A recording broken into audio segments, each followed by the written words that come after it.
The story of Zal and Simurgh, the legendary large bird. Open book The Story of Zal and the Simurgh.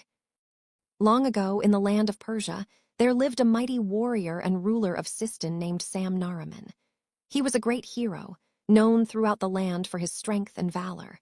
But deep in his heart, Sam had one great wish: to have a son who would carry on his name and his legacy. At last, on a blessed day, his wife gave birth to a child. But when Sam looked upon the newborn, his heart trembled.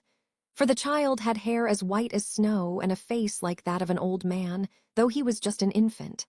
They named him Zal. Sam was filled with anger and shame. He thought to himself, "How can such a strange child become the heir of a mighty warrior? A white-haired boy will bring me only dishonor." And so, with a heart of stone, Sam gave a cruel order.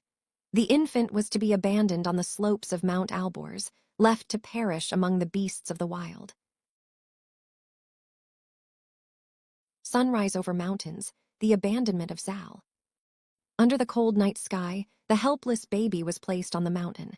His cries echoed through the cliffs, surrounded by the howls of wolves and the roars of lions. Death seemed certain. But destiny had another plan. For high upon Mount Alborz lived the Simurgh, a majestic, legendary bird, older than time itself, with feathers of gold and fire.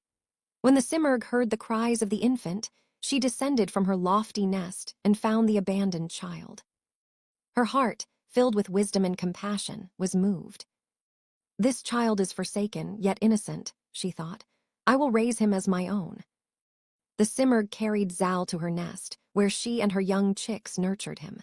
She fed him, protected him, and raised him with the love of a mother. And so, under the wings of the Simurgh, Zal grew strong, tall, and noble.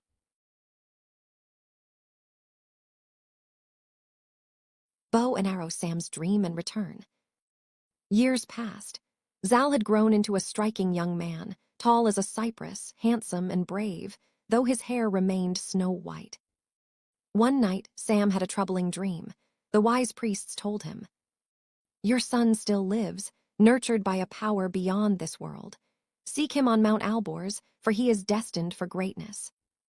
Regret pierced Sam's heart. With sorrow and hope, he journeyed to the mountain.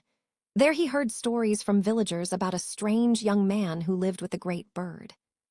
At last he saw him, a youth of radiant beauty with white hair shining in the sun. Sam knew at once this was Zal, his lost son. Dove: the farewell of the Simurgh. Sam pleaded with the Simurgh to return his son. The mighty bird, calm and wise, spoke to him.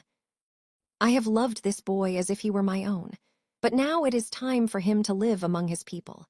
Yet remember, when hardship comes and no path can be found, let Zal burn one of these 3 golden feathers. At once I shall come to his aid." The Simurgh gave the feathers to Zal, and though both were saddened, she released him back to his father. Crown Zal's return to Sistan. When Zal returned to Sistan, the people marveled at his beauty and strength. Though his hair was white, his spirit was full of fire. Sam, ashamed of his past cruelty, embraced his son and said, "Forgive me, my child. I was blind to destiny. You will carry forward the honor of our house." From then on, Zal lived among his people, and his fame as a wise and noble warrior spread. Later, he would fall in love with Rudabeh, the princess of Kabul, and from their union would be born Rostam, the greatest hero of Persia. Thus ends the tale of Zal and the Simurgh, a story of rejection and compassion, of destiny and redemption. Thus ends the tale of Zal and the Simurgh, a story of rejection and compassion, of destiny and redemption.